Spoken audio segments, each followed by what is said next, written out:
네, 찬양 대단히 감사합니다. 안녕하세요. 네, 함께 기도하겠습니다.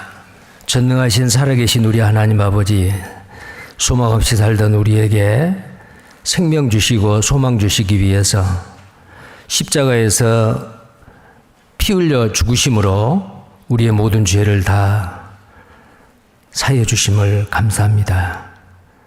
우리의 남은 생에 하나님의 기쁨과 영광을 위해서 우리를 이 땅에 남기시고 또 몸된 교회 안에서 서로 사랑하며 복음을 위해서 함께 일할 수 있도록 지금까지 은혜 가운데 거하게 하심을 참으로 감사를 드립니다. 하나님께서 작정하신 역사의 마지막 때 복음을 전하는 마지막 주자로 우리를 부르시고 땅끝까지 때를 얻든지 못 얻든지 복음을 전해서 주님이 이 땅에 오셔서 십자가에 죽으시고 부활하신 그 거룩하신 하나님의 뜻을 성취하도록 하나님께서 우리를 하나님과 함께 일하는 동역자로 또한 우리를 불러주신 걸 감사드립니다. 우리의 남은 생에 무엇을 하든지 간에 영원한 것, 없어지지 아니할 것, 하나님께 영광이 되는 그 일을 할 수 있도록 하나님 항상 도와주시고 은혜를 더해 주시기를 원합니다. 계속되어지는 계획된 전도 집회들 하나님께서 함께 하시고 역사해 주심을 감사합니다. 지난 한 주간 교구 집회를 통해서 많은 영혼들이 구원을 받고 또 중고등부 학생들 전도 집회가 또 주말을 통해서 진행되고 있습니다. 하나님, 천하보다 귀한 한 사람 한 사람의 영혼을 하나님 불쌍히 여기시고 사랑하셔서 역사해 주시고 천국까지 함께 동행하는 하나님의 자녀들이 될 수 있도록 하나님께서 도와주시기를 원합니다. 복음이 전해지는 전 세계 해외에서 수고하시는 선교사님들, 또 함께 연합해서 일하시는 형제 자매님들 동일한 은혜로 함께 하시고 어떤 고난과 역경 가운데서도 주님이 주시는 그 사랑으로 극복하며 장애물을 뛰어넘을 수 있도록 하나님께서 은혜를 더해 주옵소서. 앞으로 있을 은장의 전도 집회 그리고 또 하계 수양회 많은 계획된 그 집회를 통해서 많은 영혼들이 구원받아 하나님께 기쁨과 영광이 되는 일이 되어질 수 있도록 하나님께서 역사하시고 도와주옵소서. 오늘 주일을 맞이해서 또 온 성도님들 함께 모여 아버지께 영광과 찬송을 드림을 감사합니다. 이 시간 우리에게 필요하고 합당한 은혜의 말씀으로 채워주시고 삶 가운데 그 말씀을 적용하고 믿음으로 순종하는 우리 모두가 되게 해 주옵소서. 주 예수님 이름 받들어 기도드립니다. 아멘. 성경 말씀 요한계시록 3장입니다. 요한계시록 3장 1절부터 보시겠습니다. 요한계시록 3장 1절부터입니다. 1절부터 6절까지를 제가 읽겠습니다. 사대 교회의 사자에게 편지하기를 하나님의 7영과 7뼈를 가진 이가 가라사대 내가 네 행위를 아노니 네가 살았다 하는 이름은 가졌으나 죽은 자로다. 너는 일깨워 그 남은 바 죽게 된 것을 굳게 하라. 내 하나님 앞에 네 행위의 온전한 것을 찾지 못하였노니 그러므로 네가 어떻게 받았으며 어떻게 들었는지 생각하고 지키어 회개하라. 만일 일깨지 아니하면 내가 도적같이 이르리니 어느 시에 내가 임할는지 내가 알지 못하리라. 그러나 사대에 그 옷을 더럽히지 아니한 자 몇 명이 내게 있어 흰 옷을 입고 나와 함께 다니리니 그들은 합당한 자인 영고라. 자, 5절 6절을 함께 읽겠습니다. 이기는 자는 이와 같이 흰 옷을 입을 것이요 내가 그 이름을 생명책에서 반드시 흐리지 아니하고 그 이름을 내 아버지 앞과 천사들 앞에서 시인하리라. 귀 있는 자는 성령이 교회들에게 하시는 말씀을 들을지어다. 요한계시록 2장과 3장에는 소아시아 7교회에 대해서 당시 그 소아시아에 있는 7교회에 대해서 교훈하시고 칭찬하시고 책망하시는 그런 말씀입니다.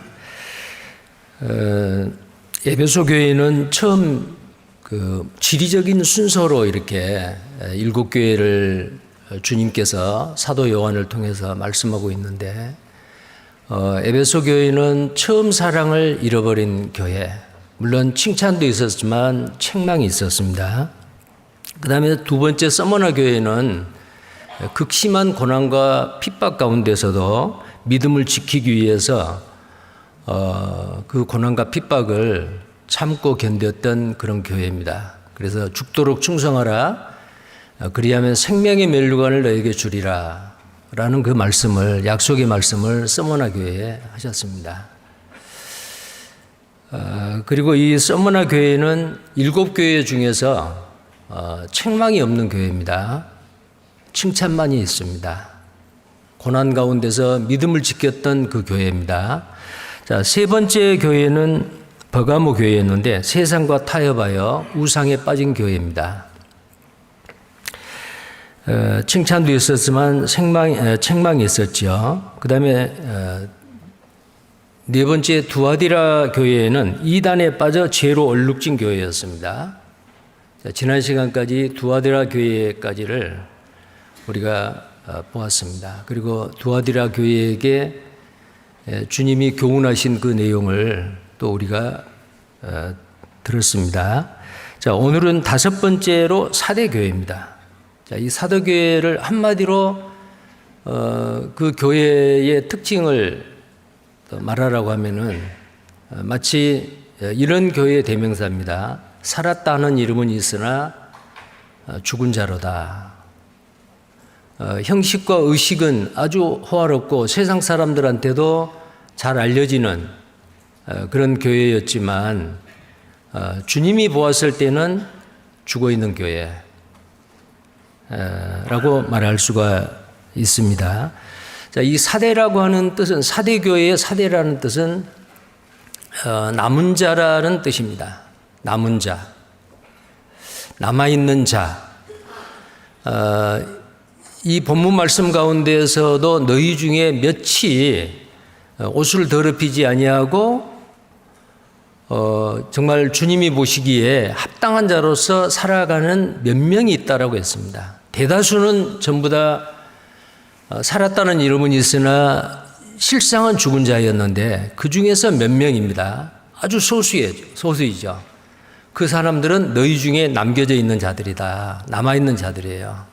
자, 그래서 오늘 우리는 이 사대교회에게 주시는 주님의 말씀을 통해서 사대교회의 대다수와 같은 그런 죽은 자와 같은 그런 사람이 되어서는 안 되겠고, 정말 너희 중에 몇 명이 그 옷을 더럽히지 아니하고 주님 오셨을 때에 주님과 함께 동행하고 흰 옷을 입을 자들, 이기는 자들, 주님이 보셨을 때 합당한 자들, 그런 사람들이 될 수 있도록 오늘 이 말씀 가운데 우리의 마음판에 새기고 교훈을 받아야 될 것 같습니다. 자, 사대교회는 두아디라에서 남동쪽으로 약 48km 떨어져 있는 지역입니다. 지금은 이제 튀르키예이죠. 삼면이, 동쪽과 서쪽과 북쪽 삼면이 절벽으로 이렇게 둘러싸여 있고, 그 절벽의 높이가 약 45m 정도 되니까 북쪽과 동쪽과 삼면에서는 적이 이렇게 침공할 수 없는 난공불락의 요새였다고 합니다. 자, 트인 곳은 바로 남쪽이에요. 그래서 이 도시로 들어갈 때 남쪽의 그 출입을 통해서 하기 때문에 남쪽만 지키면은 어떤 그 적군이 들어와도 막아낼 수 있는 정말 난공불락의 요새. 자, 그런 요새에다가 도시를 건설을 했습니다. 과거 리디아의 수도였고요. 자, 그런데 놀랍게도 그렇게 아주 견고한 요새 도시였는데도 역사적으로 두 번에 걸쳐서 BC 549년에 페르시아 고레스 왕에 의해서 침공을 당하고 함락이 됐습니다. 왜 그랬을까요? 난공불락의 요새이기 때문에 우리는 안전하다. 경계를 태만히 한 거예요. 근데 이제 고레스 왕이 군인을 이끌고 와서 침공을 하는데 보니까 성벽을 이제 그 성을 쭉 둘러싸서 어떻게 하면 어떤 틈을 보고 공격을 할까라고 보고 있는데 밤중에 그 경계를 쓰고 있는 이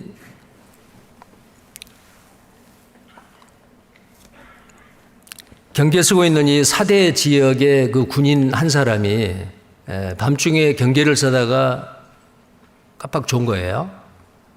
그래서 그 사람이 쓰고 있던 투구가 45m 밑에 낭떠러져 떨어진 겁니다. 경계하는 군인이 투구가 없으면 안 되잖아요. 그래서 밤중에 그 남쪽 반대쪽에 이제 그 성으로 올라가는 그 비밀 통로를 통해서 내려와서 자기 졸다가 떨어지는 그 투구를 주워서 올라가는 것을 본 거예요. 페르시아 군인이 보니까 저곳으로 침공을 하면 되겠구나. 자, 안전하다고 생각하니까 군인들도 경계에 소홀히 하고 졸고 있었잖아요. 그래서 게릴라 작전을 펴서 특공대로서 그 비밀 통로를 통해서 페르시아 군인들이 올라가서 그 성을 함락을 시킨 겁니다. 또 한 번은 BC 218년에 헬라의 안티오코스 대제 때에 또 한 번 똑같이 남쪽을 향해서 침공한 게 아니고 그 아주 난공불락의 요새인 그 낭떠러지 비밀 통로를 통해서 게릴라전을 펴서 또 한 번 함락이 되는 거예요. 자, 그런 역사를 가지고 있는 이 사대 교회입니다. 그래서 주님은 그런 내용을 아시겠죠. 그래서 일깨워 있으라. 회개하라. 그렇지 않으면 내가 도적같이 오리라. 자, 적군이 밤중에 경계에 소홀히 하고 있는 이 사대에 정말 밤중에 도적같이 임해가지고 그 성이 함락이 된 거예요. 자, 그 역사적인 사실을 주님은 다 아시고 이 사대교회 성도들에게 오늘 읽은 이 말씀 가운데 그런 경계의 말씀을 하는 겁니다. 그 3장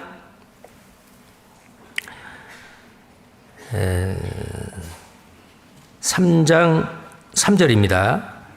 그러므로 내가 어떻게 받았으며 어떻게 들었는지 생각하고 지키어 회개하라. 만일 일깨지 아니었으면, 여기에 일깨지 아니었으면 일깨다 그 말이 깨어 있으라. 자지 말고 깨어 있으라 그 말이에요. 그렇게 아니하면 내가 도적같이 이르리니 어느 시에 내게 임할는지 내가 알지 못함이라. 자, 이 말은 사대교회에게만 교훈하는 말씀이 아니죠. 주님은 밤중에 도적이 어느 경점에 올 줄을 알지 못한다. 그러므로 깨어 있으라. 자, 마태복음 24장 42절과 44절에도 그런 동일한 말씀이 있잖아요. 자, 그 말씀은 이 마지막 시대를 살고 있는 우리에게 동일하게 주님은 경계의 교훈을 하고 계십니다. 깨어 있으라. 잠자지 마라. 깨어 있으라. 주님이 오셨을 때 부끄러운 모습으로 그 앞에 설 것이 아니고 칭찬과 존귀와 영광을 받기에 합당한 그리스도인으로서 항상 깨어있는 생활을 하라라는 것을 이 사도교회에 주는 교훈의 말씀을 통해서 오늘 살고 있는 우리에게도 교훈하고 있습니다. 자, 그리고 이 사대교회는 굉장히 아주 부유한 리디아의 수도였다고 합니다. 자, 왜 부유했느냐면은 이 도시에 흐르고 있는 강이 팍톨루스라는 강이었는데요. 이 강에는 굉장히 사금이 많았다고 해요. 그 강에 있는 모래에 금이 많이 섞여 있어가지고 그 모래에 섞여 있는 그 사금을 채취해가지고 굉장히 아주 부유한 곳이었다고 합니다. 그래서 세계 역사 최초로 금화를 최초로 만드는 곳이 바로 이 사대 지역이었다고 합니다. 금화. 동전이죠. 금화나 은화를 만들어서 화폐를 통용하게 하는 세계 역사상 최초의 곳이라고 해요.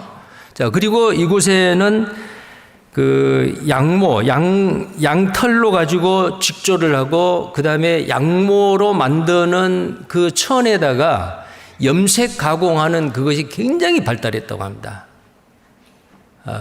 그리고 평야가 있었고 농산물도 풍부했고 그래서 경제적으로 굉장히 부유한 지역이었다고 해요. 근데 이곳에 복음이 전해진 겁니다. 자, 그때 당시의 사회적인 상황 때문에 이 7교회 중에서는 많은 교회가 핍박과 이단의 위험이 있었잖아요. 근데 오늘 읽은 이 3장 1절에서 6절까지 보면은 핍박과 고난이 있었단 말이 없어요. 이단적인 어떤 교리가 들어와 가지고 구원받은 사대교회의 그리스도인들을 미혹했다는 말도 없어요. 그러니까 핍박도 없었지, 이단의 위험도 없었지. 굉장히 편안한 거예요. 정말 주님을 위해서, 복음을 위해서 마음껏 살 수 있는 교회가 바로 이 사대 교회였다라고 하는 겁니다. 그래서 살았다는 이름은 있으나 살았다는 이름이 뭐예요? 주님은 아시지만은 살았다는 이름은 세상 사람들한테 그렇게 알려진 거예요. 아, 저 교회는 식구도 많고 교회 건물도 크고 예배의식도 웅장하고 그리고 그 사람들은 그리스도인들이고 이름은 있어요. 살았다는 이름은 있어요. 그러나 실상은 죽은 자다. 살았다는 이름은 사람들에게 보여졌을 때는 살았다는 이름이 있으나 죽은 자로다 그 말은 주님이 보았을 때는 죽은 자다 그 말이에요. 자, 그리고 1절을 보겠습니다. 사대교회의 사자에게 편지하기를 하나님의 7영과 7뼈를 가진 이가 가라사대 내가 내 행위를 아노니 네가 살았다는 이름은 가졌으나 죽은 자로다. 그래서 사대교회의 대명사가 바로 뭐냐면은 사대교회 하면은 딱 떠오르는 게 살았다는 이름은 있으나 죽은 자로다. 디모데후서 3장 5절에 보면은 경건의 모양은 있으나 경건의 능력은 부인하는 자다. 그 말은 경건의 모양은 있어요. 그리스도인이라는 그 이름은 있어요. 세상에도 알려졌어요. 그 교회 사람들이 아주 재물이 많은 사람도 있고 세상적으로 지위가 높은 사람도 있고 아주 세상에서는 그 교회 괜찮은 교회야. 그것은 이름이 그렇게 알려진 거예요. 근데 그 내막을 들여다보면은 주님이 보았을 때는 죽은 자다 그 말이에요. 자, 모든 것을 다 아시는 주님께서 그렇게 말씀을 하시는 겁니다. 자, 그런데 왜 살았다는 이름은 있으나 죽은 자인가 그 말이에요. 방금 제가 말씀드린 대로 사대교회는 경제적으로 굉장히 부유하고 사치스럽고 살기에 편한 동네예요. 그런데 영적으로 신앙적으로는 물질적으로 경제적으로 부유하고 잘 되는 것이 꼭 좋은 것만은 아닌 것 같습니다. 오히려 핍박과 고난과 이단의 위험이 있는 서머나 교회는 어때요? 영적으로 부유했죠. 책망도 없고 칭찬만 받는 교회잖아요. 근데 사도교회는 그렇지 않아요. 핍박도 없고 이단적인 위험의 요소도 없고 부유하고 사회적인 지위도 높고 교회 숫자도 많고 건물도 웅장하고 예배의식도 웅장했겠죠. 그런데 주님이 보았을 때는 아니다 그 말이에요. 우리는 이 사대교회의 이런 모습을 통해서 우리 자신들을 돌아보고 이 마지막 시대에 우리 교회가 사대교회와 같이 되어서는 안 되겠다. 그런 교훈을 우리는 받아야 됩니다. 자, 교회 전체가 주님 앞에 깨끗한 교회, 성령이 충만한 교회, 주님 앞에 쓰임받는 교회이냐, 아니면은 옷을 더럽히는 교회냐, 주님이 인정하시지 않는 죽은 교회냐, 형식적인 교회냐. 자, 그것은 그 교회의 구성원인 그리스도인 한 사람 한 사람이 어떤 마음을 가지고 어떻게 사느냐에 따라서 그 교회 전체가 주님 앞에 그렇게 평가를 받을 수가 있습니다. 자, 그래서 이 사대교회는 경제적인 부유로 인해서 사치하고 부도덕하고 방탕에 깊이 빠져 있었던 교회로서 기독교 2000년 역사 주님이 오시기 전까지 우리에게까지 사대교회가 이렇게 우리에게 알려지고 있다라는 겁니다. 자, 방금 전에 계시록 3장 1절을 읽었는데요. 이 말씀을 하시는 주님이 바로 어떤 분이냐. 7영과 7뼈를 가진 이라고 했어요. 7영과 7뼈입니다. 7영은 바로 절대 숫자, 완전 숫자. 자, 7영은 바로 뭐냐면은 성령님입니다. 성령님이죠. 그리고 7별은 바로 교회의 사역자들이고 당시의 사대교회나 7교회 각 지역교회에 주님의 복음을 전하고 형제자매님들을 사랑하고 섬기고 하는 교회 일꾼이죠. 교회 사역자들이에요. 자, 이것을 상징하고 있습니다.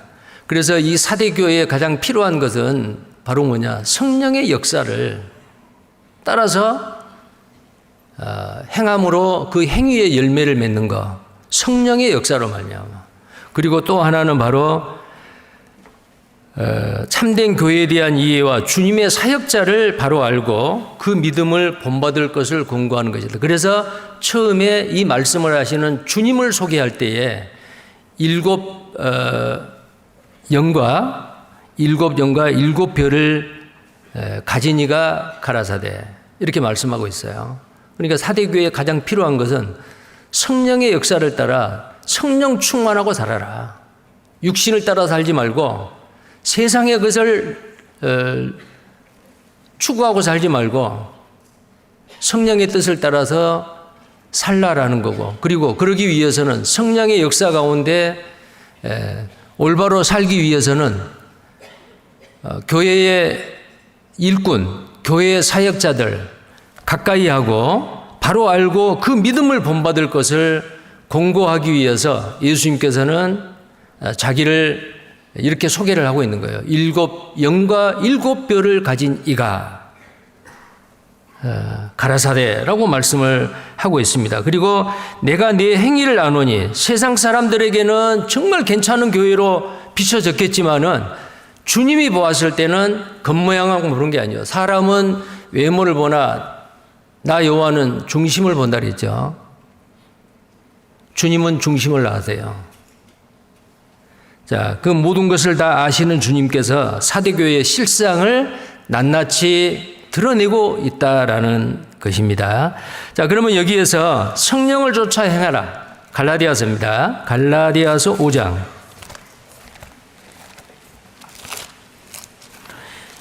일곱 영을 가지니, 자, 성령을 따라 행하라는 것을 교훈하기 위해서 주님께서 자기를 소개할 때 이렇게 말하는 거예요. 갈라디아서 5장 16절 말씀입니다. 함께 읽겠습니다. 그런즉 내가 갈라디아서 5장 16절 같이 읽겠습니다. 내가 이르노니 너희는 성령을 쫓아 행하라. 그리하면 육체의 욕심을 이루지 아니하리라. 자, 성령을 쫓아 행하면 육체의 욕심을 이루지 않을 것이다. 성령은 진리의 성령이죠. 신령과 진정으로 예배할지니라. 이게 영적 예배라 그랬잖아요. 하나님은 영이시니 신령과 진정으로 예배할지니라. 그 신령과 진정이 뭐예요? 진리예요. 신령, 성령이에요. 자, 그래서 성령을 쫓아 행하라라는 것을 교훈하기 위함입니다. 그 다음에 갈라디아서 5장 25절을 보시겠어요? 자, 이 말씀도 함께 읽겠습니다. 만일 우리가 성령으로 살면 또한 성령으로 행할지니. 자, 성령으로 행한다 그 말은 내가 주인이 아니고 내 안에 계신 주님, 그리스도의 영, 구원받은 순간에 믿음으로 말미암아 성령을 우리 속에 주셨는데 성령이 오셨죠. 이제는 내가 사는 것이 아니요 내 안에 그리스도께서 사신 것이라. 내가 주인이 아니고 내 속에 계시는 성령님이 내 인생의 주인이 된다 그 말입니다. 성령을 따라 산다. 자, 그것은 바로 내가 주인이 아니고 내 안에 주님이 항상 주인이 되는 그게 뭐예요? 성령 충만이요. 술 취하지 말라. 이는 방탕한 것이니 성령의 충만함을 받으라. 항상 매 순간순간 주님이 나의 주인이 역할을 할 수 있도록 나는 날마다 주님께 내어주고 날마다 매 순간마다 죽는 생활. 사도 바울이 그랬죠. 나는 날마다 죽노라. 그게 성령 충만한 생활입니다. 자, 그리고 이제 7별을 가진 자라 그랬잖아요. 7별은 교회를 세우고 성도들을 섬기는 교회의 사역자라고 했죠. 자, 데살로니가전서 5장입니다. 데살로니가전서 5장.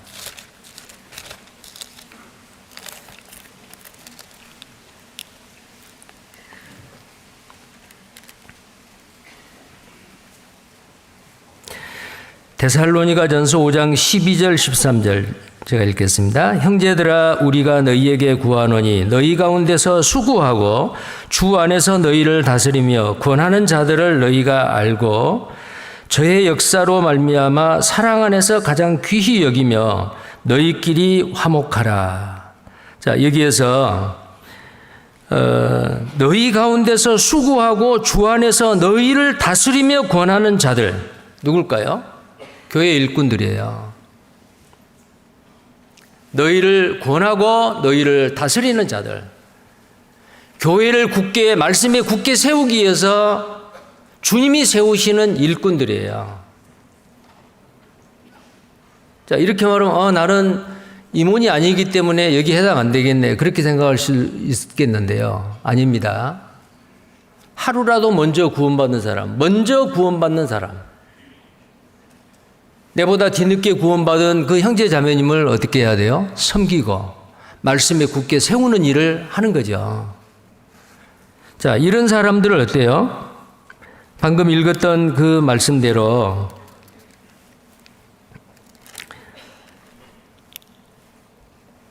사랑 안에서 가장 귀히 여기며 너희끼리 화목하라 그랬어요. 자, 교회 형제 자매님들을 섬기고 교회에서 수고하고 예수는 그 교회 일꾼들과 불화하지 말고 화목하라. 그들을 여기 나와 있는 대로 가장 귀히 여기라. 자, 이렇게 말씀하고 있죠. 자, 그 다음에 히브리서 13장 7절입니다. 히브리서 13장 7절입니다. 같이 읽겠습니다. 하나님의 말씀을 너희에게 이루고 너희를 인도하던 자들을 생각하며 저희 행실의 종말을 주의하여 보고 저희 믿음을 본받으라. 자, 누군가가 나를 말씀 앞에 인도해 주셔서 내가 말씀을 듣고 구원을 받았잖아요. 제일 처음에는 분별이 없었어요. 내 생각대로 내 육신의 소욕대로 했습니다. 그런데 어떻게 하든지 말씀 듣게 하고 구원받게 하고 교제 가운데 말씀 가운데 자주 나오게 해주시고 도와주고 나중에 믿음이 성장하면 어때요? 정말 고맙죠. 그래서 여기에 있는 이 말씀대로 저희 믿음을 본받으라. 먼저 구원받은 사람은 뒤늦게 구원받은 그 형제 자매들에게 믿음의 본을 보여야 되죠. 사도 바울이 고린도전서 11장 1절에 내가 그리스도를 본받는 것 같이 너희는 나를 본받는 자 되라. 자신 있게 그렇게 말은 하지 못해도 그런 마음으로 우리는 신앙의 본을 다른 사람한테 보여야 됩니다. 그 다음에요. 17절입니다. 히브리서 13장 17절입니다. 같이 읽겠습니다. 너희를 인도하는 자들에게 순종하고 복종하라. 저희는 너희 영혼을 위하여 경성하기를 자기가 회개할 자인 것 같이 하느니라. 저희로 하여금 즐거움으로 이것을 하게 하고 근심으로 하게 말라. 그렇지 않으면 너희에게 유익이 없느니라. 교회의 사역자, 교회의 일꾼들, 자, 그분들이 하는 일은 어떻게 하든지 전도하려고 하고 약한 형제 자매님들을 교제에 나오게 하고 세우게 하고 장성한 분량까지 성장하게 하는데 정말 아주 도움을 주는 분들이잖아요. 자, 그런 분들에게 여기 있는 이 말씀대로 즐거움으로 그 일을 하게 하라. 근심하게 하지 말라. 그게 바로 주님의 손에 붙잡힌 7별이다 그 말이에요. 주님의 사역자들입니다. 자, 그 다음에 다시 오늘 본문 요한계시록 1장을 다시 봅니다. 3장을 봅니다. 3장 1절입니다.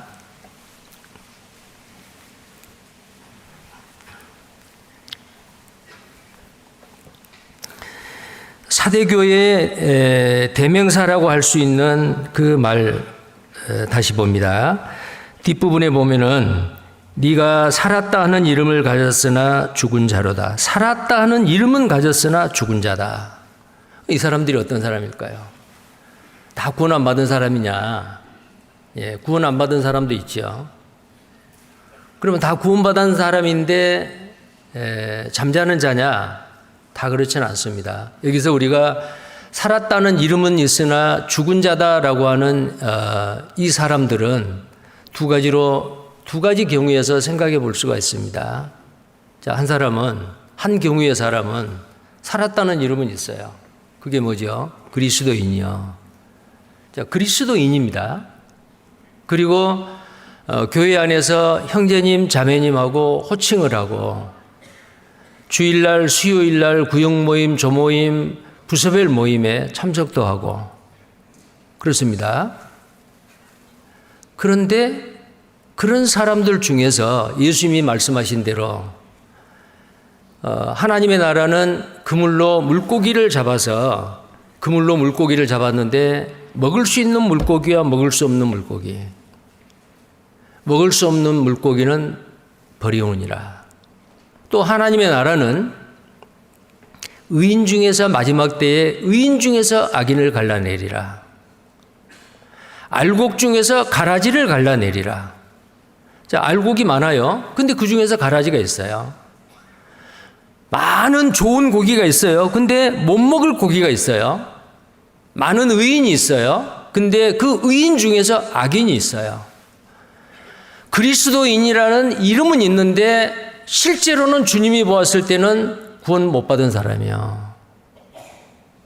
만약에 그런 사람이 이제 주님이 평가를 합니다. 살았다는 이름은 있으나 죽은 자로다. 만약에 그런 평가를 받는다면 얼마나 안타깝겠어요. 어떤 사람이 누가복음 13장에 보면은 하나님의 나라에 천국 문이 닫혔어요. 문 열어주세요. 노크를 합니다. 나는 내가 어디서 왔는지 도무지 알지 못한다. 나는 주의 이름으로 먹고 마셨습니다. 길거리에서 주의 가르침을 받았습니다. 나는 형제고 자매입니다. 그 구원받은 사람이 많이 있는 그 교회에 교인이었고 성도였고 형제였고 자매였습니다. 근데 왜 나를 모른다고 합니까? 그때에 밝히 말하되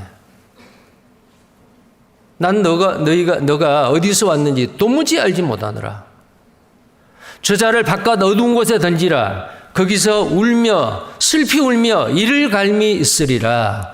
만약 그렇게 된다면 어떻겠어요?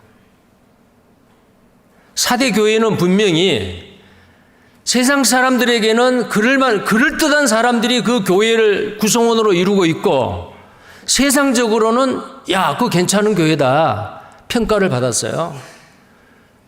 불꽃 같은 눈으로 보시는 주님의 눈에는 죽은 자요. 그런 자가 있을 수 있다고 말이요. 이런 사람은 어떻게 해야 돼요? 반드시 거듭나야 돼요. 요한복음 3장 7절에 니고데모에게 이런 말씀을 했어요. 거듭난 것이 뭡니까? 다시 나는 것이 어머니 뱃속에 들어갔다 나오는 것입니까? 이렇게 동문서답하니까요. 예수님께서 내가 너에게 거듭나야 하겠다 하는 말을 기이 여기지 말라. 거듭나야 하겠다 그 말은 반드시 거듭나야 된다. 너는 You must be born again. 절대로 반드시 거듭나야 된다. 거듭나도 되고 거듭나지 않아도 되는 것이 아니다. 왜 그럴까요? 예수님이 이 땅에 오시는 것은 특별히 택함 받는 사람 기독교인만을 위해서 오신 것이 아니잖아요. 예수님이 화목제물로서 하나님과 원수되어 있는 우리를 화목케 하기 위해서 화목제물로 십자가에서 죽으셨는데 우리만 위할 뿐 아니요 온 세상 사람 죄를 위하심이라. 한 사람이 모든 사람을 대신해 죽었은즉 모든 사람이 죽은 것이라. 디모데전서 2장 4절에는 하나님은 모든 사람이 구원을 받으며 진리를 아는 데 이르기를 원하시느니라. 모든 사람이요. 주님이 이 땅에 오셔서 십자가에 죽으시고 부활하신 것은 모든 사람을 위한 겁니다. 모든 사람. 그래서 주님이 원하는 것은 한 사람 한 사람 거듭나도 되고 거듭나지 않아도 된단 말이 아니에요. 누구든지 반드시 거듭나야 된다. 그런데 더 중요한 것은요. 거룩하신 주님의 몸된 교회, 사대교회뿐만 아니고 우리 강주교회의 형제 자매로 일컬음을 받는 사람입니다. 근데 주님 앞에 가니까 난 너 모르겠다. 그렇게 되면 어떻게 되겠어요? 우리는 살았다는 이름만 있는 사람들이 아니지 않습니까? 우리는 사대교회에 주님이 하시는 이 교훈의 말씀을 통해서 나를 돌아보고 주변을 돌아보셔야 됩니다. 그리스도인이라는 이름이 있고 형제자매라는 이름으로 호칭을 하는데 사는 모습 보니까 정말 구원받았을까? 사람은 외모를 보지 않아요? 근데 사람 눈에 보기도 정말 구원받았을까? 자, 그런 생각이 드는데 불꽃 같은 눈으로 보시는 주님이 보았을 때는 어떨까요? 자, 이 문제는 아무리 생각하고 묵상하고 고민해도 지나치지 않습니다. 내가 확실히 구원받는 것은 주님이 잘 아시고 자신이 합니다. 자신이. 자, 그래서 여기에 살았다는 이름은 가졌으나 죽은 자로다라는 것은 두 가지 경우인데 구원을 안 받은 사람이요. 그러나 교제에는 있어요. 교회는 출석을 해요. 자, 이런 사람이 있을 수 있고 또 하나는 뭐예요? 두 번째 경우는 구원은 받았지만 행위가 죽은 자예요. 구원은 확실해요. 틀림없어요. 본인도 그렇고 절대 의심하지 않아요. 내가 구원받았다는 걸 의심하지 않습니다. 누가 뭐라 해도 기분 나빠하지 않아요. 상대방이 당신 생활을 보니까 구원받지 않는 것 같는데 이번에 말씀 다시 한번 들어봐. 그러면 구원 안 받은 사람 같으면 기분 나빠해버립니다. 화내고. 근데 내가 확실히 믿는 사람이라면 그래. 내 생활이 이러니까 아마 그렇게 생각할 수도 있지. 그리고 속으로 웃을 거예요. 나는 확실히 구원받은 사람이야. 그런데 실은 그 행위가 죽은 자가 있다 그 말이에요. 디모데전서 5장입니다. 디모데전서 5장입니다. 디모데전서 5장 5절부터 보시겠습니다. 5절 6절 말씀입니다. 함께 읽겠습니다. 참 과부로서 외로운 자는 하나님께 소망을 두어 주야로 항상 간구와 기도를 하거니와 일락을 좋아하는 이는 살았으나 죽었느니라. 자, 여기에 과부에 대해서 이야기를 해요. 성경에서 과부와 고아를 긍휼히 여기라. 그게 하나님의 마음이에요. 선한 일이 뭐냐? 과부와 고아를 돌보는 것. 아주 구체적으로 이렇게 이야기를 했어요. 약하고 힘들고 어려움에 처해 있는 사람 외면하지 말고 정말 마음으로 위로하고 도와주라. 선한 일이에요. 자, 근데 과부가 있는데 어떤 과부는 여기 나와 있는 이 말씀대로 하나님께 소망을 두어요. 외롭기는 하지만은 하나님께 소망을 두고 산다. 주야로 항상 간구와 기도를 하거니와. 자, 이런 과부는 정말 확실히 구원받은 사람이다. 그리고 그 삶도, 그 신앙생활의 생활도 정말 살아있는 사람답게 살고 있다. 그런데 구원은 확실히 받았는데 어떤 과부가 있느냐. 6절에 일락을 좋아하는 이는 살았으나 죽었느니라. 확실히 구원은 받았어요. 그런데 하나님께 소망보다 세상에 기도와 간구보다는 기도도 안 하고 간구도 안 하고 성경 말씀도 가까이 안 하고 세상적인 거 가까이 하고 오히려 이 세상에 어떻게 하면은 육신의 즐거움을 위해서 편안함을 위해서 그것을 추구하고 사는 사람이 있다 그 말이에요. 근데 그 사람은 구원은 받았어도 죽은 자다. 뭐가 죽었어요? 생활이 죽었어요. 구원받은 그리스도인이 확실히 구원받았는데 그 생활을 보면은 구원받은 사람답지 않는 경우가 있을 수 있어요. 다른 사람의 영혼을 불쌍히 여기고 사랑하는 마음, 누군가에게 전도하려고 애쓰는 마음도 없고 복음을 위해서 희생하고 헌신하고자 하는 그거 어떻게 하든지 좀 쉽게 편안하게 넘어가려고 하고 교회에 참석하는 일 몸이 피곤하고 내가 바쁘고 그러면은 오히려 교제 참석하고 형제 자매들 만나는 것보다도 나에게 중요한 일이 우선이고 우선순위가 뭐예요? 먼저 그의 나라와 그의 의가 아니요. 내 형편과 처지고 내 상황입니다.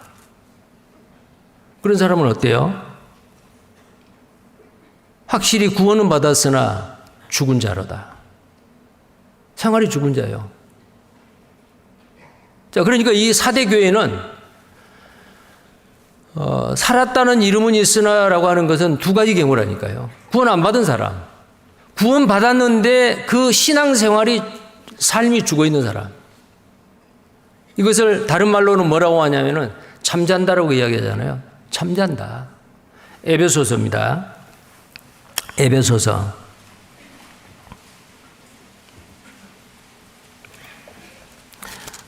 5장입니다. 에베소서 5장 14절 말씀입니다. 에베소서 5장 14절 함께 읽겠습니다. 그러므로 이르시기를 잠자는 자여 깨어서 죽은 자들 가운데서 일어나라. 그리스도께서 내게 빛이시리라 하셨느니라. 자, 여기 잠자는 자가 뭐예요? 생활이 죽어 있는 자예요. 그럼 여기 죽은 자는 뭐예요? 진짜 구원받지 못한 영이 죽어 있는 사람이요. 근데 구원받은 그리스도인이 구원받지 못한 사람들과 같이 살아요. 교회에 와서는 출석해서는 찬송도 하고 기도도 하고 정말 하나님 앞에 예배드린 것 같는데 교회당을 벗어나서는 세상 사람들과 진비 없이 그렇게 살아요. 그건 뭐예요? 잠자고 있는 거예요. 그 영은 살아서 구원을 받았는데 실은 생활은 죽어 있는 거고 잠자는 거예요. 잠자는 자여 죽은 자들 가운데서 일어나라. 자, 여기에 해당되는 사람들이다 그 말입니다. 자, 그래서 구원받은 사람이 육신을 따라 살면 그 삶 자체가 하나님 앞에 죽어 있는 것과 같으며 그런 사람은 확실히 구원받은 사람이라면은 자기가 못 느꼈을 수도 있지만은 하나님께서 징계하십니다. 반드시 징계를 받게 됩니다. 자, 사대교회는 성령이 어떻게 역사하는지를 배우고 주님께 귀하게 쓰임받는 사역자들을 가까이 하여 교제해야 된다는 것을 이렇게 말씀을 하고 있습니다. 살았다 하나 죽은 자로다. 자, 우리는 여기에 해당되는 사람이 되어서는 안 되겠습니다. 자, 그리고 본문 2절을 보겠습니다. 3장 2절입니다.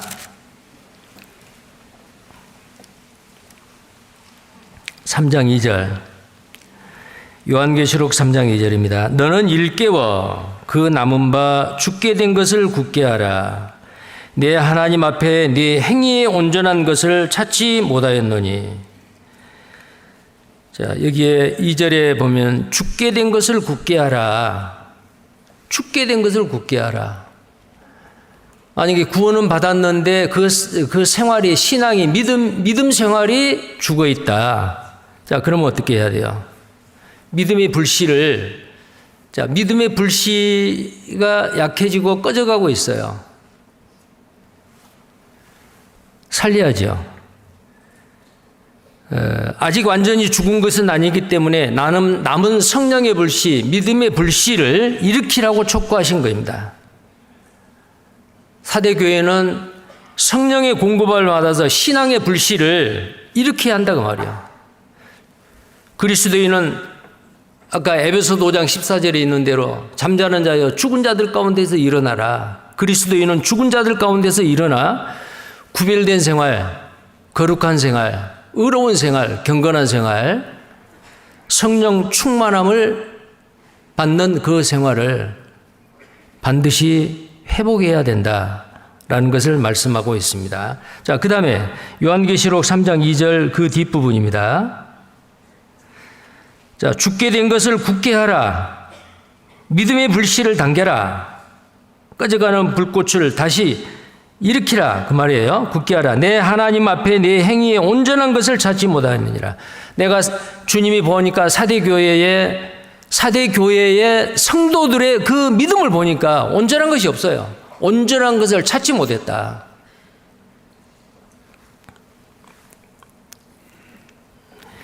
온전한 것은 이 땅에 사는 동안에 주님 앞에 갈 때까지는 100% 온전한 게 있는 게 아니에요.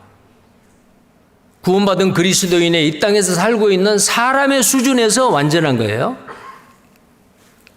온전한 겁니다. 사대교회 성도들은 그 온전한 모습을 주님 앞에 나타내지 않았습니다. 자, 그러면은 우리는 그 온전함을 어떻게 이 온전함을 온전한 생활을 할 수가 있을까요? 온전하게 되기 위해서는 성령의 정상적인 공급을 받아야 되고, 그 다음에 교회의 주님의 일꾼들도 제대로 알고 그리스도인이 온전하게 되기 위해서는 이 교제 가운데서 몇 가지의 일에 힘써야 됩니다. 자, 온전하게 되기 위해서입니다. 근데 이 사대교회는 온전한 게 없어요. 자, 우리도 돌아봐야 됩니다. 주님이 나를 보았을 때에 구원받은 지 얼마나 됐는데 나에게서 주님이 보았을 때에 온전함을 찾지 못한다면 어떨까? 자, 주님이 온전함 그 수준과 요구는 크지요. 근데 내가 나를 보았을 때, 다른 형제자매가 나를 보았을 때도 나는 부족하다. 온전하게 살지 못한다. 그러면 온전하게 살도록 해야 되겠죠. 자, 그러기 위해서는 어디에 힘써야 되냐고 말이에요. 자, 먼저입니다. 첫 번째, 디모데후서입니다. 하나님의 말씀으로 온전해집니다. 디모데후서 3장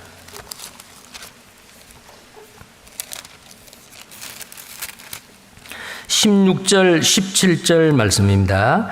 모든 성경은 하나님의 감동으로 된 것으로 교훈과 책망과 바르게 함과 의로 교육하기에 유익하니. 17절 같이 읽겠습니다. 이는 하나님의 사람으로 온전케 하며 모든 선한 일을 행하기에 온전케 하려 함이니라. 자, 구원받은 그리스도인으로서 온전케 하기 위해서는 반드시 말씀이요. 하나님의 말씀을 가까이 해야 돼요. 읽고 묵상하고 순종하고 지키고 행해야 돼요. 그런 자가 복되다고 요한계시록 1장에 말씀하고 있죠. 말씀을 읽는 자와 듣는 자와 지키는 자가 복이 있다. 그래야만이 온전해져요. 모든 성경의 말씀은 하나님의 감동으로 된 것이요. 이 성경 말씀은 성령의 감동하심을 입은 선지자를 통해서 기록된 하나님의 계획이고 하나님의 뜻이에요.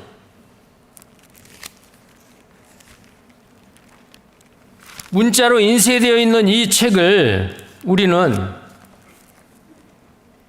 귀하게 생각해야 됩니다. 나는 이 말씀에 비추어서 얼마나 이 말씀을 적용하고 이 말씀에 맞게 내가 생활하고 있는가 보면은 그냥 알 거예요. 아, 이 말씀에 내는 부족해. 그러면 이 말씀을 어때야 돼요? 정말 가까이 하고 이 말씀대로 살려고 노력을 해야 됩니다. 네 마음과 목숨과 뜻과 정성을 다하여 주 너의 하나님을 사랑하라 그랬죠. 하나님을 사랑하는 게 뭐예요? 요한복음 14장 22절 23절에 보면은 나를 사랑하는 자는 내 말을 지키는 자라 그랬어요. 하나님의 말씀을 정말 가까이 하고 순종하고 지킬 때 우리는 점점 온전해집니다. 베드로전서 2장 2절에 보면 너희는 갓난아이 같이 순전하고 신령한 젖을 사모하라. 자, 이는 이로 말미암아 너희로 구원에 이르도록 자라게 하려 함이니라. 구원에 이르도록 자라게 하람이라. 우리는 아직 이루지 못했죠. 영혼 구원은 우리가 이미 얻었지만은 우리의 인격과 성품은 그리스도에 닮아가는 생활이지 완전히 그리스도에게까지 장성한 분량까지 이르지는 못했잖아요. 그게 바로 거룩한 생활, 성화되어 가는 생활. 내 생활은 더 성화되어야 주님 앞에 갈 때까지요. 구원에 이르도록 자라게 하렵니다. 내 생활 성품의 구원에 이르도록 날마다요. 어떻게 되죠? 말씀을 가까이 함으로. 신명기 17장 19절에는 평생에 자기 옆에 두고 읽어서 그 하나님 여호와 경외하기를 배우며 이 율법의 모든 말과 이 규례를 지켜야 행할 것이라. 그리하면 형제에 교만하지 아니하고 신앙의 인격이 온유하고 겸손한 예수님의 그 인격으로 점점 성숙해 가는 겁니다. 온유하고 겸손한 게 뭐예요? 다른 사람을 판단하지 않습니다. 다른 사람을 무시하지 않습니다. 나에게 예수 그리스도의 인격이 어느 정도냐? 내 마음에 누구를 판단하고 정죄하고 교만한 그런 마음이 있느냐? 예, 나는 부족한데요. 주님과 같이 되기를 원합니다. 자, 그러기 위해서는 온전한 그리스도의 인격으로 장성하기 위해서는 어떻게 해야 돼요? 평생에 자기 옆에 두고 읽어서. 내가 온전한 사람이 되기 위해서는 평생이라는 시간이 필요한 거예요. 평생입니다. 신앙생활은 한동안 잘했다가 이제는 됐다가 아니죠. 주님 앞에 서는 그 순간까지 그 온전함을 추구하고 살아가는 생활입니다. 나는 이미 얻었다도 아니요. 다 됐다고 하는 게 아니요. 예수 그리스도를 푯대로 삼아 위에서 부르신 부름의 상급을 향하여 나는 쫓아가노라. 언제까지요? 주님 앞에 설 때까지입니다. 자, 그 온전케 된 것이 하나님의 말씀입니다. 자, 구원받은 그리스도인의 신앙생활이 정상적이냐, 그렇지 않느냐는 무엇을 가까이 하느냐, 하루 중에 내가 보는 것이, 듣는 것이 뭐가 더 많느냐. 요즘 스마트폰 시대죠. 나는 성경을 더 많이 보느냐, 스마트폰을 더 많이 보느냐. 짜투리 시간 잠깐 보지만 그걸 하루 24시간 잠자는 시간 빼놓고 모아놓는다면은 어떤 사람에게는 스마트폰이나 다른 걸 보는 시간이 성경을 보는 시간보다 더 많다. 어떻게 온전해지겠어요? 나는 사대교회 너에게서 온전함을 찾지 못하노라. 사대교회만 그런 것이 아니고 오늘을 살고 있는 우리에게도 주님이 보았을 때 나는 너에게서, 너의 교회에서 온전함을 찾지 못하노라. 자, 그렇게 만약에 평가를 받는다면 우리는 안 되지 않겠어요? 자, 그래서 우리는 무엇보다 하나님의 말씀을 가까이 해야 됩니다. 마치 음식보다도 더. 그래서 시편 119편 103절에 주의 말씀의 맛이 내게 어찌 그리 단지요 내 입에 꿀보다 더하니다. 육신의 맛있는 음식은 찾지요. 그만큼 내가 하나님의 영의 양식인 하나님의 말씀을, 꿀보다 더 다는 하나님의 말씀을 나는 찾고 사모하느냐 그 말이에요. 그 다음에 재물보다도요, 돈보다도 시편 119편 14절에 내가 모든 재물을 즐거워함 같이 주의 증거의 도를 즐거워하였나이다.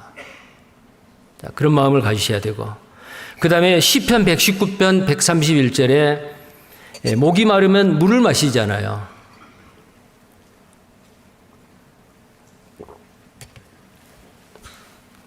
일부러 보이려고 한 게 아니고 실제로 목이 좀 말랐습니다. 시편 119편 131절에 내가 주의 계명을 사모함으로 입을 열고 헐떡였나이다. 입을 열고 헐떡였어요. 너무 목말라서. 목마른 사슴이 시냇물을 찾기에 갈급한 같이 내 영혼이 주를 찾기에 갈급하나이다. 주님은 우리 눈에 보이지 않는데 주를 찾는 게 뭐예요? 말씀을 찾는 거예요. 자, 그리했을 때 우리는 온전해집니다. 그 다음에 두 번째로 어떻게 우리는 온전해질까? 고난입니다. 왜 사대교회의 온전함을 찾지 못하였다 그러느냐? 그들은 물질적으로 풍요했어요. 핍박도 없고 이단의 위험도 없고 너무 편안하고 세상 사람들한테 인정받고, 그러니까 교회에 가서 하나님 앞에 예배드리고 밖에서 세상 사람들과 다름없이 살았어요. 그러니까 누가 핍박도 안 하고 욕도 안 하고 그렇게 산 겁니다. 편안했어요. 안전했어요. 온전해지겠어요? 기독교 2000년 역사 가운데 순교당하는 그런 시대가 있었고, 핍박이 심하면 심할수록, 자, 불꽃을 때리면 때릴수록 불꽃이 튀겨서 더 요온의 불꽃같이 번지듯이, 팽이는 치면 칠수록 팽이가 더 잘 돌듯이, 구원받은 그리스도인에게 핍박과 고난이 있을 때마다 복음은 더 활발하게 전해졌어요.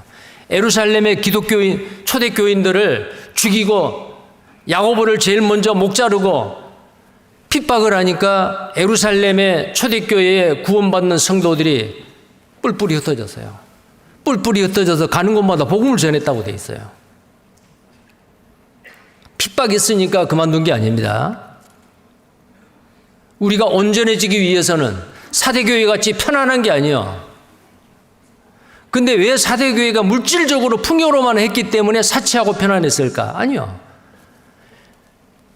교회에서 예배드리고 교회에서 하나님께 영광 드리는 것과 마찬가지로 세상에 가서도 주님을 나타냈다면 그들은 핍박받았겠죠. 교회에서는 그리스도인답게, 살아있는 자답게, 밖에서는 죽은 자답게, 죽은 자로서 살았다 그 말이에요. 핍박이 있을 리가 없죠. 그러니까 온전해질 수가 없는 거예요. 자, 베드로전서 5장 10절입니다. 베드로전서 5장 10절입니다. 함께 읽겠습니다. 모든 은혜의 하나님 곧 그리스도 안에서 너희를 부르사 자기의 영원한 영광에 들어가게 하신 이가 잠깐 고난을 받은 너희를 친히 온전케 하시며 굳게 하시며 강하게 하시며 털을 경고케 하시리라. 이 베드로 전후서는 뿔뿔이 흩어져 있는 구원받은 그리스도인이 가는 곳마다 고난과 핍박이 따르고 죽임을 당하지 않아요. 그들을 위로하고 조금만 참아라 격려하고 위로하는 그 내용의 편지가 사도 베드로를 통해서 전해지는 이 베드로 전후서였어요. 이 편지의 수신을 받는 사람들은 고난받고 있는 그리스도인이에요. 자, 그분들에게 뭐라고 말해서 뭐라고 위로를 했어요? 여기 나와 있는 대로 너희를 부르사 자기의 영원한 영광에 들어가게 하신 이가 잠깐 고난을 받은 것은 너희를 친히 온전케 하시며 굳게 하시며, 자, 그리스도도 고난을 통해서 영광을 받았습니다. 그리고 온전케 하신다 그랬죠. 자, 고난을 통해서 온전하게 되어지는 거예요.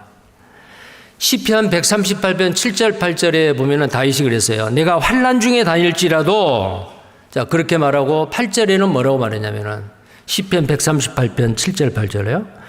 여호와께서 내게 관계된 것을 완전케 하실지라. 고난을 통해서 다윗을 완전케 하고 여호와 하나님의 마음에 합한 자로서 귀하게 쓰임을 받았잖아요. 또 욥기서 23장 10절 여러분 잘 아시죠? 나의 가는 길을 오직 그가 아시나니 그가 나를 단련하신 후에는 내가 정금과 같이 나오리라. 단련한다 그 말은 뭐 말이야? 하나님이 나를 단련하시기 위해서 고난을 허락하셔요. 고난을 피해가는 게 아니고 고난을 뛰어넘어요. 고난을 피해가는 게 아니고 고난을 극복하고 뛰어넘어요. 왜요? 주님을 사랑하기 때문에. 그런데 그 고난을 통해서 내 믿음이 정금과 같이 돼요. 불순물은 다 제거가 돼요. 온전하게 된다 그 말입니다. 자, 야고보서 1장 2절 찾아보겠습니다. 야고보서 1장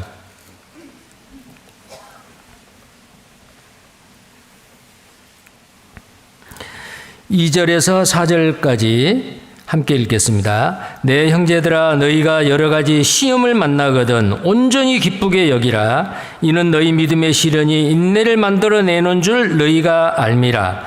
인내를 온전히 이루라. 이는 너희로 온전하고 구비하여 조금도 부족함이 없게 하려 함이라. 자, 여기에 시험이 나오죠. 시험을 만나거든 온전히 기쁘게 여기라. 이 야고보서에 나오는 시험은 세 가지예요. 하나님이 그 믿음을 테스트하기 위한 테스트가 있고, 정말 믿음이 정금같이 되게 하기에 온전하게 되기 위해서 트레이닝을 하는 경우가 있고, 훈련시키는 거예요. 그런 시험이 있어요. 그런데 그 시험을 통해서 구원받은 그리스도인이 온전히 이루어 4절에 너희로 온전하고 구비하여 조금도 부족함이 없게 하려면, 이게 온전한 거예요. 그러니까 고난을 통해서 주님은 구원받은 그리스도인을 온전케 해 가고 계셔요. 그러면은 사대교회 같이 편안하고 부유하고 사치스럽고 방탕하고 그렇게 편안하게 살았어요. 어려움 없이. 구원받은 그리스도인이 마땅히 해야 될 거 내가 믿는 거로 말하노라 말하지 않았어요. 핍박이 없죠. 세상 사람하고 타협하고 살았어요. 핍박이 있을 리가 없죠. 그래서 사대교회는 온전함이 찾아볼 수가 없어요. 구원받은 그리스도인, 오늘을 사는 우리도 마찬가지죠. 내 구원받고 교제 가운데 왔다 갔다 하고 마땅히 구원받은 그리스도인에서 합당한 일을 하지 않으면 핍박이 없어요. 고난이 없어요. 구원받은 그리스도인은 고난을 찾아 나서야 됩니다.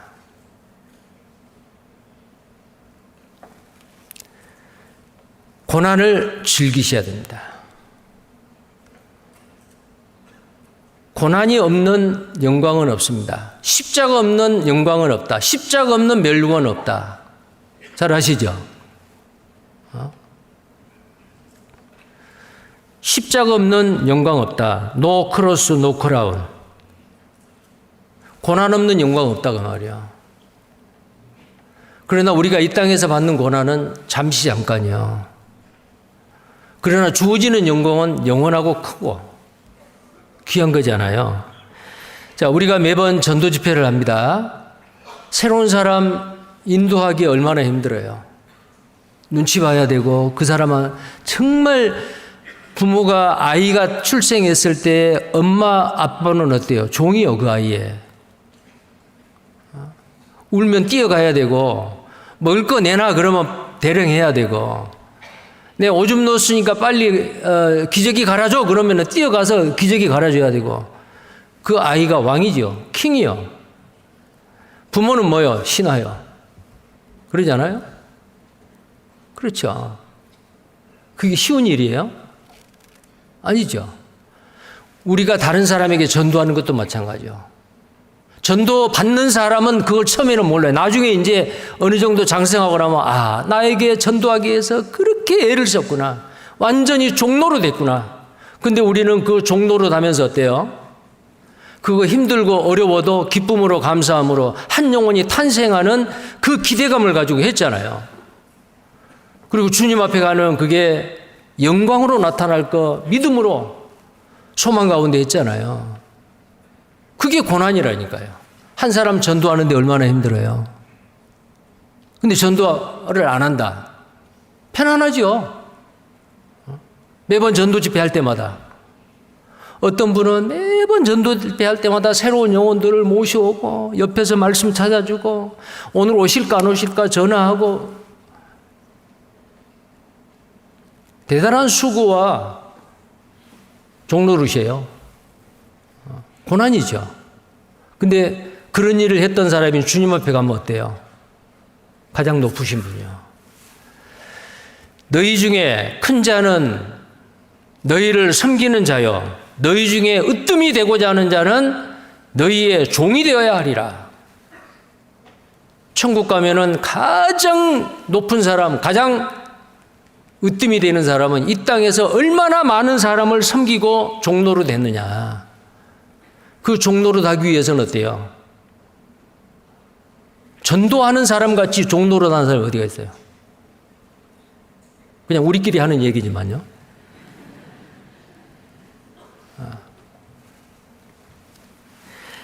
자, 그런 고난을 통해서 우리가 점점 주님과 같이 완전해져 가는 겁니다. 그리스도인은 고난과 환난을 통해 성장하고 온전해집니다. 주님 오시는 날 칭찬과 존귀와 영광을 얻게 됩니다. 썩지 아니하고 더럽지 아니하고 쇠하지 아니하는 그 기업을 받을 사람이 어떤 사람이냐? 이 땅에서 고난으로 점점 온전해 가는 사람이에요. 그러나 사대 교회는 주님을 위해서 고난을 받지 않았고 희생하지 않았고 그래서 그들은 그들에게서 온전함을 찾을 수가 없었어요. 우리 한 사람 한 사람도 마찬가지예요. 주님이 지금 보실 거예요. 나는 너에게서 온전함을 찾지 못하겠다. 왜요? 말씀을 가까이 해야 되고 고난을 가까이 해야 돼. 즐겨야 되는데 그런 일이 없었어요. 자, 또 하나. 세 번째로 온전해지는 겁니다. 주님을 따라감으로 온전해집니다. 주님을 따라가야 돼요. 다른 거 따르면 안 되고 주님을 따라가야 돼요. 자, 히브리서 12장입니다. 히브리서 12장.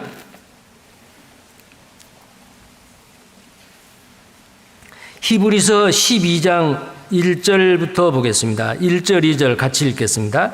이러므로 우리에게 구름같이 둘러싼 허다한 증인들이 있으니 모든 무거운 것과 얼매이기 쉬운 죄를 벗어버리고 인내로서 우리 앞에 당한 경주를 경주하며 믿음의 주여 또 온전케 하시는 이인 예수를 바라보자. 저는 그 앞에 있는 즐거움을 위하여 십자가를 참으사 부끄러움을 개의치 아니하시더니 하나님 보좌 우편에 앉으셨느니라. 믿음의 주여 온전케 하신 이인 예수를 바라보자.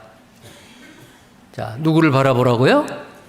네, 나를 구원해 주시는 나의 주님 예수님을 바라보라. 자, 그러면은 그 다음에 방금 읽었던 그 말씀에 믿음의 주여 온전케 하신 예수라 그랬죠. 예수를 바라볼 때 우리는 점점 온전한 자가 되어 갑니다. 자, 예수님을 바라보는 것은 우리의 눈을 예수님에게 고정시키는 것이에요.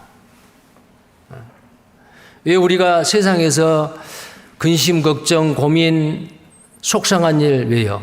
주님을 바라보면 그것을 이길 수가 있는데 속상하고 갈등을 일으키고 내 마음에 문제가 있고 왜 그럴까요? 이 세상을 바라보고 사람을 보는 거예요. 믿음은 사람을 보는 게 아니에요. 구원받은 그리스도인이라 할지라도 이 교제 가운데서 사람을 보면은 냄새나요. 실망해요. 완전하신 주님을 바라보면요. 그래. 온전케 하신 분은 주님이시고 흠이 없으신 분이 바로 나의 주님이시지. 다 부족하지. 나도 부족한데. 오히려 부족해서 나에게 문제를 안겨주는 그 사람이 불쌍히 여겨주고 사랑하는 마음을 갖게 돼야 되는 거예요. 예수를 바라보지 아니하고 사물을 바라보고 그 사건을 바라보고 사람을 바라보기 때문에 실망하고 속상한 겁니다. 믿음의 주여 온전케 하신 이인 예수를 바라보자. 자, 예수님을 바라보았을 때, 내 눈을 예수님에게 고정시켰을 때 우리는 점점 온전케 되고 주님이 그럴 거예요. 너는 온전함을 이루어가는구나 라고요. 자, 그 다음에 네 번째로 이 온전케 되기 위해서는 우리는 먼저 구원받는 형제 자매, 나를 인도하는 사람, 나를 가르치는 사람, 나를 권면한 사람, 주변에 있는 형제 자매들로 말미암아 더불어 내가 온전케 되는 거예요. 자, 골로새서 1장입니다. 골로새서 1장.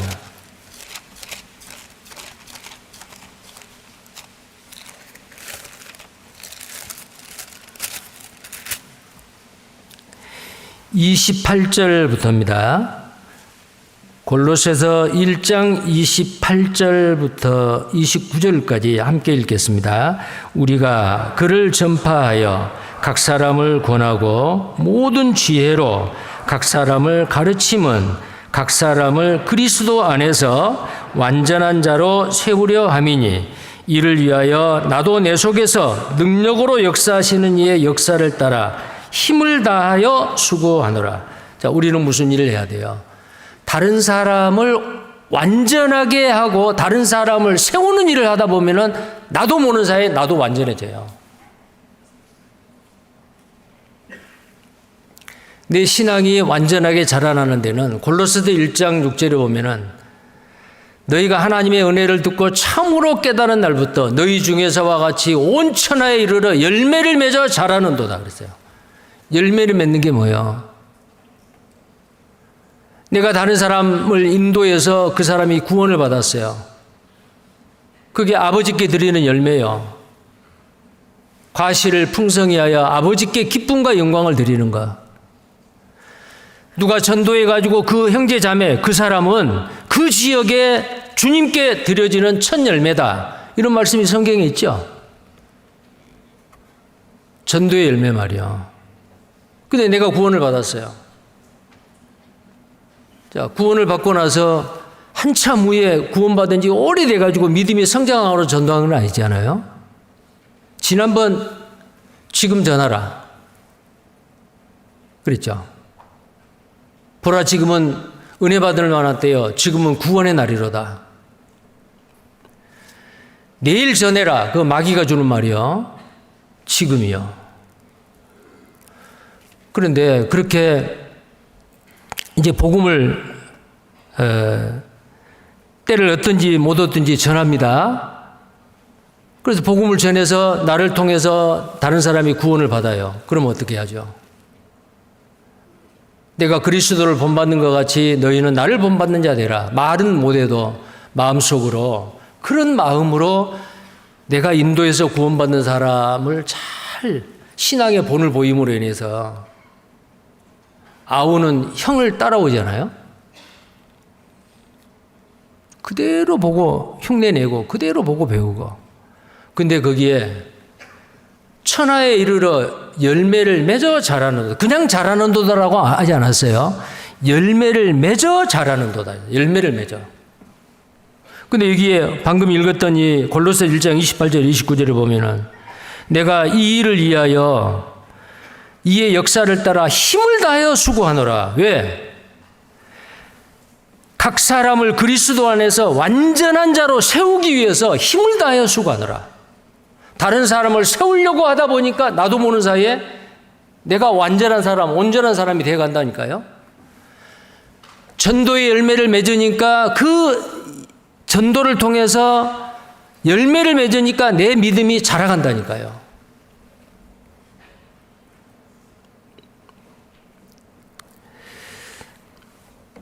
동물도 그렇고 사람도 그렇고 동물이 새끼를 낳으면은 그냥 쑥 어미가 돼버리잖아요. 사람도 마찬가지요. 청년의 때 하고 결혼을 해가지고 아이가 출산했을 때 다르죠. 부모의 의무와 책임, 그리고 섬기는 거예요. 제가 아까 말씀드렸죠. 아이가 태어났을 때 그 아이는 킹이고 부모님은 종이라고요. 아이를 양육하면서 섬기는 걸 배우는 거예요. 성경에서 말하는 섬기는 걸. 주님을 섬기는 걸 배우죠. 형제자매 섬기는 것도 배우고요. 그러므로 신앙의 인격이 나도 모르는 사이에 완전하게 돼가요. 그와 마찬가지로 육신적인 자녀를 태어나게 하고 양육하는 것뿐만이 아니고 그보다 더 중요한 거, 생육하고 번성하라고 하는 것은 영적인 자녀예요. 나를 통해서 전도에서 새로운 영혼이 구원을 받았어요. 탄생했죠.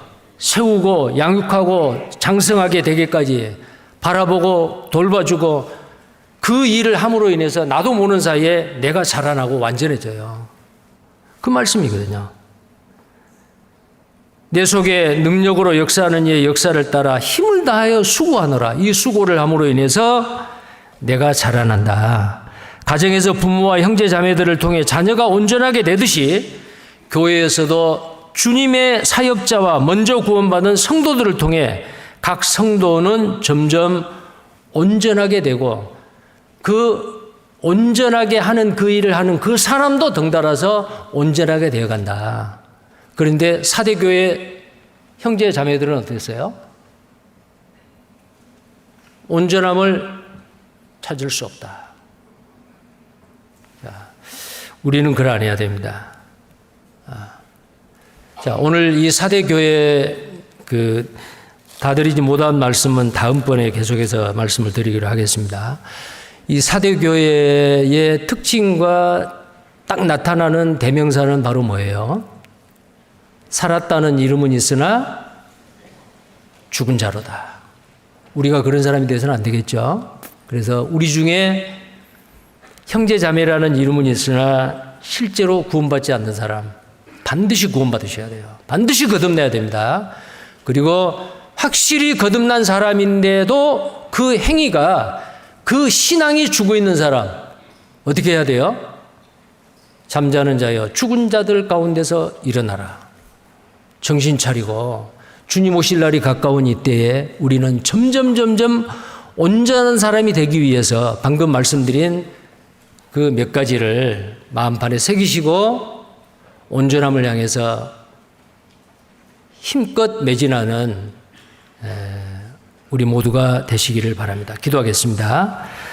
사랑과 은혜가 풍성하신 우리 하나님 아버지 감사합니다. 우리를 구원해 주시고 날마다 온전함을 향해서 갈 수 있도록 때마다 일마다 말씀으로 우리를 양육하시고 거룩하신 몸된 교회 교제 안에서 우리를 교육하시고 훈련시키시고 또 지금까지 은혜 가운데 거하게 하심을 참으로 감사를 드립니다.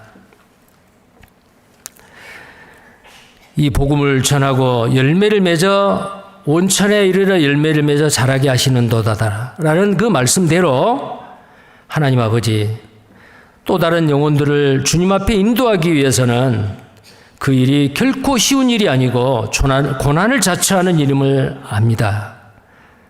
말씀을 가까이 함으로 또 고난을 자처함으로 또 교제 가운데서 형제 자매들과의 그 교제를 통해서 세워주는 일을 통해서 그리고 주님을 따라감으로 인해서 우리가 점점 장성한 분량으로 성장해 가고 온전해 가는 줄 압니다.